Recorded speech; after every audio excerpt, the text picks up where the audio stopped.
This I Believe by Adila Adam. It was a nice, cool evening in the summer of 2013. I was hanging out with my cousin at my grandmother's house. We were both on our phones, acting all silly and trying to beat each other's high scores on Snapchat. My cousin, later on, came up with an idea. I knew it was going to be something silly, knowing how weird and crazy she was. She made me follow her to the exercise room. I had no idea what kind of crazy mastermind planning was going through her head, but there was something inside of me telling me it wasn't going to end well. Suddenly, I get that uneasy feeling in my stomach, just like the one you feel when you're about to ride acrophobia at Six Flags. My stomach had mixed emotions. It felt like I had a zoo inside of me. Don't you ever get the feeling of wanting to find out something so bad, but then you change your mind about it? Well, I finally found out what was going on. My cousin told me she was going to take a video on Snapchat of her pretending to fall off the treadmill and send it to her best friend. Right then, I knew this was a terrible idea. Any person with common sense wouldn't have thought of such an outrageous thing to do. I kept my mouth shut and just nodded because, knowing her, she wouldn't have listened to me even though I was right in every situation that we'd both been in. As she got on the treadmill, she told me to plug the cord into the outlet. She had her phone on one hand ready to take the video, and with the other hand, she was pressing the speed button out of control. The next thing you know, you see her phone fly off the treadmill and land on the floor. The result of that was that the phone screen cracked.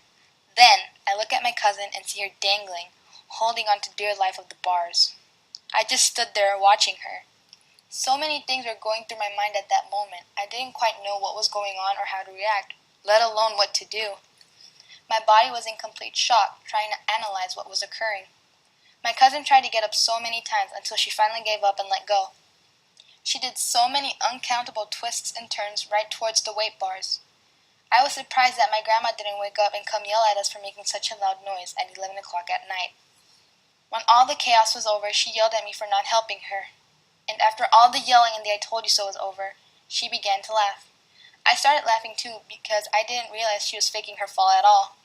Later on that night, she realized that she had some cuts and bruises from the somersaults that she did to the impact that her body had on the weight bars. The very next day, she didn't get out of bed because she felt so bad and so weak. Whatever happened that night wasn't something that I could keep to myself. After a few weeks later, I told everyone in my family about what happened and they all just laughed at her. We both learned so many things that day. She learned to always listen to me whenever it comes to making such ideas like the one she did that day. I learned to react faster to things that happen around me.